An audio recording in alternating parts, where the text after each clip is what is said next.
দক্ষিণ পূর্ব বঙ্গোপসাগর ও তৎসংলগ্ন এলাকায় একটি লঘুচাপ সৃষ্টি হয়েছে। এটি আরও ঘনীভূত হয়ে নিম্নচাপ তৈরি হয়ে ঘূর্ণিঝড়ে রূপ নিতে পারে। ২৪ অক্টোবরের বিশেষ বুলেটিনে এই পূর্বাভাস দিয়েছে আবহাওয়া অধিদপ্তর। উত্তর বঙ্গোপসাগরে অবস্থানরত মাছ ধরা নৌকা ও ট্রলারগুলোকে পরবর্তী নির্দেশ না দেওয়া পর্যন্ত গভীর সাগরে না যাওয়ার পরামর্শ দিয়েছে আবহাওয়া অফিস। তবে দেশের অভ্যন্তরীণ নদীবন্দর সমূহের জন্য কোনো সতর্কবাণী নেই এবং কোনো সংকেত দেখাতে বলেনি।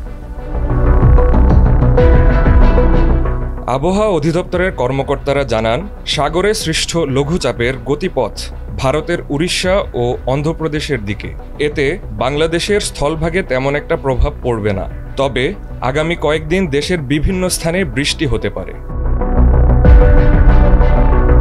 ২৪ অক্টোবর সকালে আবহাওয়া অধিদপ্তরের পূর্বাভাসে বলা হয়, আগামী ২৪ ঘন্টায় চট্টগ্রাম ও সিলেট বিভাগের দু-এক জায়গায় বৃষ্টি ও বজ্রপাত সহ বৃষ্টি হতে পারে। এছাড়া দেশের অন্যান্য স্থানে আংশিক মেঘলা আকাশ সহ আবহাওয়া প্রধানত শুষ্ক থাকতে পারে।